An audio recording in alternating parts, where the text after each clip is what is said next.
Hello friends, welcome back to my channel Target MNS, Targeting MNS 2022. So this is biological classification questions we are discussing here. So these are some of the important questions, okay?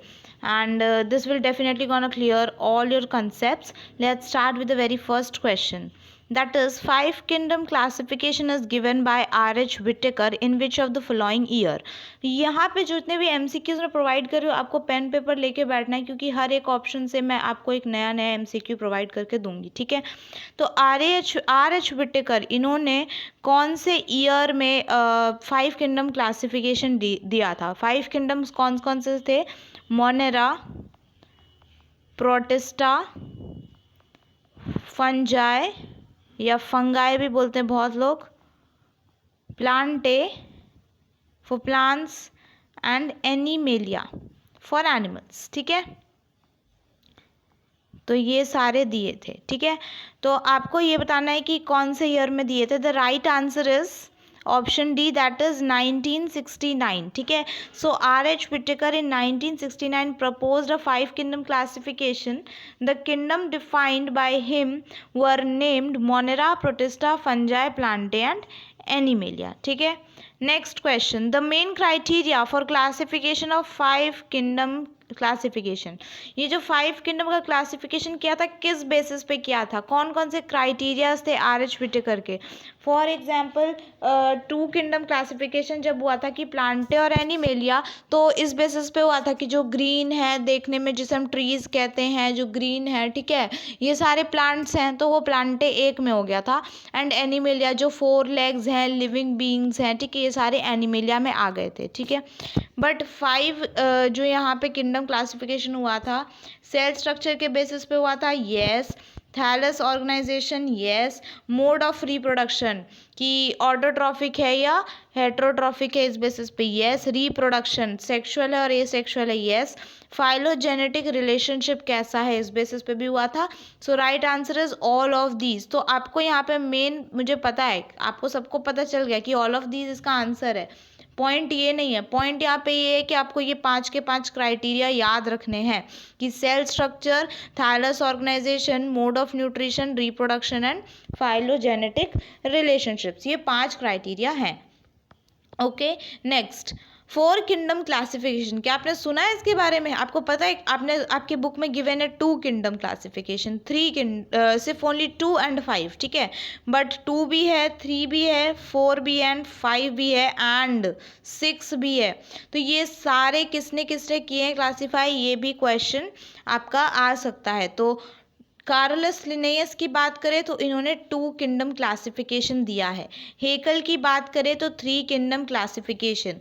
हमसे four kingdom classification पूछा है, so the right answer will be Copeland. Five kingdom classification आपको पता है R.H. Whittaker ने दिया है, and Karl whose ने दिया है सिक्स किंगडम क्लासिफिकेशन, ठीक है। सिक्स किंगडम क्लासिफिकेशन जिसमें इन्होंने अलग से एक वायरॉइड्स करके इनको इंक्लूड किया था, ठीक है। इंपॉर्टेंट है, यहाँ से आपके चार एमसीक्यूज बनते हैं, two kingdom, three kingdom, four kingdom, five आपको मैंने पहले बता दिया R.H. Whittaker, and six kingdom, चार डिफरेंट क्वेश्चंस, ठीक है। Next, all the prokaryotic organisms are grouped together, all the prokaryotic organisms are grouped together under which kingdom? कौन से किंगडम में सारे के सारे प्रोकैरियोटिक ऑर्गेनिजम्स आ जाते हैं? सेल टाइप के बेसिस पे क्वेश्चन, ठीक है। सेल टाइप दो टाइप का होता है, या तो प्रोकैरियोटिक होगा या फिर तो आपका यूकैरियोटिक होगा, ठीक है, यूकैरियोटिक होगा। तो किस बेसिस पे ये होता है?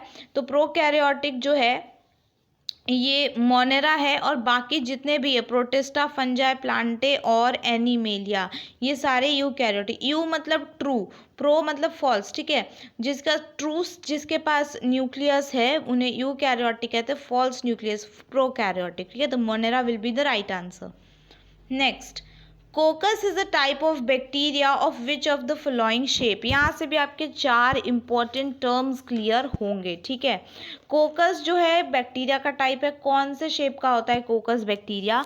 Comma shaped, spherical shaped, spiral shaped और रॉड शेप्ड। तो कोकस जो होता है ये स्फेरिकल शेप होता है, हर एक शेप के बैक्टीरिया के लिए एक एक टर्म गिवन है। फॉर एग्जांपल जैसे कॉमा शेप्ड जो है उसे हम विब्रियो बोलते हैं, क्या बोलते हैं, विब्रियो बैक्टीरिया, ठीक है। स्फेरिकल के लिए कोकस हो गया, स्पाइरल के लिए हम लोग बोलते हैं या स्पाइरलम भी बोलते हैं, ठीक है। स्पाइरल के लिए क्या है, स्पाइरलम, SPIRILLUM, स्पाइरलम, ठीक है। रॉड शेप्ड होगा तो रॉड शेप्ड बैक्टीरिया को हम क्या बोलते हैं, बैसिलस बैक्टीरिया, बैसिलस बैक्टीरिया। तो आपके पूछा जा सकता है कि विब्रियो कैसा शेप का होता है, कॉमा शेप्ड, स्पाइरल से तो पता चल रहा है स्पाइरलम, बैसिलस रॉड शेप्ड होता है, और कोकस यहाँ पे पूछा था तो स्फेरिकल शेप्ड, ठीक है। तो 4 क्वेश्चंस क्लियर हो रहे हैं, right. Next, which of the following is not included in archaebacteria. Archaebacteria कैसे बैक्टीरिया होते हैं, जो बहुत ही ज़्यादा हार्श कंडीशन में रहते हैं, मतलब बहुत डिफ़िकल्ट हैबिटेट्स हैं उनके पास, बहुत डिफ़िकल्ट सिचुएशंस है। तो कौन कौन से होते हैं, इनमें से कौन सा नहीं है आपसे पूछा है, नॉट इंक्लूडेड, राइट। तो हेलोफाइल्स, थर्मोएसिडोफाइल्स, यूबैक्टीरिया एंड मिथेनोजेंस। तो इसका जो राइट आंसर है that is you bacteria. You मैंने बताया आपको क्या होता है, ट्रू बैक्टीरिया, ठीक है। तो हम इसे ट्रू बैक्टीरिया के नाम से भी जानते हैं। इसमें सेल वॉल होता है, ये मोटाइल होता है, इसमें फ्लैजिलम होता है, ठीक है। यू बैक्टीरिया जो है ये पार्ट नहीं है इसका आर्के बैक्टीरिया का। Halophiles is a part. Halophiles कैसे बैक्टीरिया होते हैं, कहाँ रहते हैं, एक्सट्रीम सॉल्टी एरियाज में, ठीक है, एक्सट्रीम सॉल्टी, नमक वाले एरिया में देखने को मिलेगा। थर्मोएसिडोफाइल्स, एसिडोफाइल्स यानी कि हॉट स्प्रिंग्स, ठीक है, हॉट स्प्रिंग्स में आपको देखने को मिलेगा, ठीक है, thermoacidophiles. Then we have methanogens, जो काव डंग में जो प्रेजेंट होता है that is known as, marshy areas में आपको देखने को मिलेगा, मार्शी एरियाज में, ठीक है। मिथेनोजेंस जो है ये बैक्टीरिया आपके काव डंग में भी प्रेजेंट होता है, ठीक है। यहाँ पे राइट आंसर क्या होगा, यू बैक्टीरिया। यू बैक्टीरिया में बहुत सारे टाइप्स होते हैं, जैसे chemosynthetic, photosynthetic, autotrophs, heterotrophic. Heterotrophic use होता है for making the process of curd, ठीक है, दही बनाने के लिए। तो ऐसे तो ये हार्श कंडीशंस में नहीं रह रहे हैं, तो eubacteria will be the right answer. Next, heterocyst are special cells. Heterocyst का नाम सुना है, सिस्ट मतलब क्या होता है, heterocyst that is a special type of cell होता है जो यू बैक्टीरिया में प्रेजेंट होता है। For which of the following purpose, आपसे बेसिकली हेट्रोसिस्ट का क्या फंक्शन है, वो क्या करता है ये पूछा है। For reproduction, for respiration of bacteria, for atmospheric nitrogen fixation, for ATP production. तो हेट्रोसिस्ट का काम क्या होता है, अच्छा क्वेश्चन है, वेरी ब्यूटिफुल क्वेश्चन। ये शायद आपके NCERT में भी गिवन नहीं है, बट यहाँ से क्वेश्चन आता है।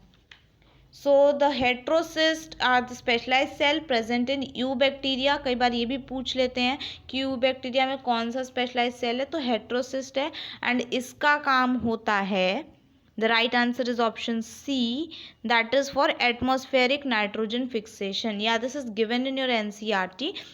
Some of these organisms can fix atmospheric nitrogen in specialized cells called heterocyst. इसका एग्जाम्पल हो जाएगा जिसके पास हेट्रोसिस्ट है, दैट इज नॉस्टॉक, ठीक है, नॉस्टॉक, एनाबेना, ठीक है, इन सब के पास क्या है, हेट्रोसिस्ट है, ओके।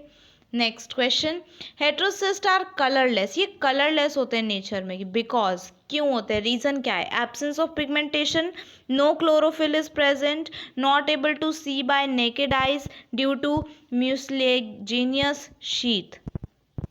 सो इसका राइट आंसर है that is no chlorophyll is present. Pigmentation का एब्सेंस नहीं बोलेंगे, ये यू बैक्टीरिया है एंड इसमें क्लोरोफिल होता है, बट यहाँ पे क्लोरोफिल एब्सेंट होता है, प्रेजेंट नहीं होता है, इस वजह से ये कलरलेस दिखता है, okay. Next, which of the following is not a function of heterotrophic bacteria. Heterotrophic bacteria का कौन सा फंक्शन नहीं है, not a function, okay. Making curd from milk, production of antibiotics, fixing nitrogen in legume roots, and filtration of water. तो मैंने आपको बताया था कर्ड बनाते हैं, ये मिल्क टू कर्ड कन्वर्जन करते हैं हेट्रोट्रॉफिक बैक्टीरिया, प्रोडक्शन करते हैं एंटीबायोटिक्स का, ये भी सही है, and fixing nitrogen to in legume roots ये भी सही है। फिल्ट्रेशन ऑफ वाटर का कोई भी काम नहीं होता है आपके बैक्टीरिया के लिए, ठीक है, बैक्टीरिया तो पानी में चाहिए ही नहीं, right. Next, name the organisms that completely lack a cell wall, जिनके पास सेल वॉल नहीं है, and are the smallest living, और सबसे छोटे लिविंग सेल है, and can survive without oxygen. तो ऐसा कौन सा सेल है इन चारों में से, ऐसा कौन सा ऑर्गेनिज्म है जो ये तीनों क्राइटेरिया को फुलफिल करता है? कौन कौन सी? कि सेल वॉल का एब्सेंस होना, lack of cell wall, smallest living cell होना, एंड सर्वाइव विदाउट ऑक्सीजन। ये तीन क्राइटेरिया कौन सा ऑर्गेनिज्म फॉलो करता है? तो उसका जो राइट आंसर है that is option number C, mycoplasm, ठीक है। The mycoplasm are organisms that completely lack a cell wall, they are the smallest living cell non and can survive without oxygen, ठीक है। बहुत सारे माइकोप्लाज्म ऐसे होते हैं जो कि पैथोजेनिक होते हैं इन एनिमल्स एंड प्लांट्स, ठीक है, पैथोजेनिक होते हैं यानी कि डिजीज कॉजिंग होते हैं। Next, which of the following is also known as golden algae और डेस्मिड्स, ठीक है। गोल्डन एल्गे और डेस्मिड्स के नाम से किन्हें जाना जाता है इन चारों में से, ठीक है। किंगडम प्रोटिस्टा यहाँ से स्टार्ट होता है। सो डिनोफ्लैजिलेट्स, क्राइजोफ्लैजिलेट्स, यूग्लिनॉइड्स और protozoans. So the right answer is option B, that is chrysophytes, ठीक है। क्राइजोफाइट्स को जो है हम गोल्डन एल्गे और डेस्मोइड्स के नाम से जानते हैं। इसे हम एक और नाम से जानते हैं, दैट इज डायटम्स। डायटम्स के नाम से भी हम जानते हैं। तो तीन नाम है इसके, golden algae, desmids and diatoms, ठीक है, किसके? क्राइजोफाइट्स के। Next question, which of the following is known as chief producer in the ocean? Chief producer in the ocean किसे कहा जाता है? सबसे ज़्यादा प्रोड्यूसर जो है, chief producers. Chrysophytes, dinoflagellates, euglenoids और प्रोटोजोन्स। सो इसका राइट आंसर है ऑप्शन नंबर ए, क्राइजोफाइट्स, ठीक है। अगेन क्राइजोफाइट्स को हमने अभी देखा क्या क्या बोलते हैं हम, डेस्मिड्स कह सकते हैं, डायटम्स कह सकते हैं, गोल्डन एल्गे कह सकते हैं, एंड हम इसे एक और बात कह सकते हैं, that is chief producer in the ocean, ठीक है। Next, which of the following undergo such rapid multiplication? Rapid multiplication होता है, बहुत जल्दी जल्दी मल्टीप्लाई होता है, that they can make a sea appears red, जो कि सी को, पूरे समुद्र को रेड बना देता है, जिसे हम रेड टाइड्स के नाम से भी जानने लगते हैं फिर उस ओशन को। इन चारों में से ऐसा कौन सा है जिसके मल्टीप्लीकेशन, रैपिड मल्टीप्लीकेशन की वजह से क्या होता है, सी जो है पूरा रेड हो जाता है? क्राइजोफाइट्स, डिनोफ्लैजिलेट्स, यूग्लिनॉइड्स और slime moulds. So the right answer is option B, that is dinoflagellates. उसे हम डिनोफ्लैजिलेट्स के नाम से जानते हैं। रेड टाइड इसके लिए फेमस है, रेड टाइड्स के लिए, एंड इसका एग्जाम्पल हो जाएगा दैट इज गोनिओलेक्स, गोनिओलेक्स, ठीक है। This is important and the single example of this, तो इसीलिए इम्पॉर्टेंट है क्योंकि एक ही एग्जाम्पल है इसका, that is gonyaulax. Next question, which of the following has protein rich layer known as pellicle? Protein rich layer किसके पास है? एक्चुअली जो किंगडम प्रोटिस्टा है उसमें chrysophytes, dinoflagellates, euglenoids, slime moulds and protozoans, ठीक है। इन पांच में ये डिवाइडेड है। तो इन पांचों के ना अलग अलग अपने कुछ we can say point of views है, कुछ इंपॉर्टेंट कैरेक्टरिस्टिक्स है, तो उन्हीं पे बेस्ड क्वेश्चन आता है। फॉर एग्जांपल क्राइजोफाइट्स में हमने देखा कि गोल्डन एल्गे है, ठीक है, चीफ प्रोड्यूसर है। इससे इसको हम क्राइजोफाइट्स को एक और उसका है कि हम उसे डायटेमियस अर्थ के नाम से भी जानते हैं। Polishing, filtration of oil, syrups, इन सब में काम आता है आपका क्राइजोफाइट्स। फिर हम देखते हैं डिनोफ्लैजिलेट्स, इसमें क्या है, रेड टाइड्स होता है, ठीक है, इतना ज़्यादा मल्टीप्लिकेशन होता है, एंड इनमें ज़्यादातर क्या होता है, टू फ्लैजिला प्रेजेंट होता है, ये फोटोसिंथेटिक होता है, ठीक है। मेन पिगमेंट्स जो है इसमें ग्रीन, ब्राउन, ब्लू, रेड ये सब होते हैं, तो ये सारे कुछ इंपॉर्टेंट कैरेक्टरिस्टिक्स है, ठीक है। उसके बाद यूग्लिनॉइड्स, यूग्लिनॉइड्स का यहाँ पे ये कैरेक्टरिस्टिक है कि इनके पास प्रोटीन रिच लेयर होता है, इसे हम पेलिकल कहते हैं, यूग्लिनॉइड्स में होता है, ठीक है।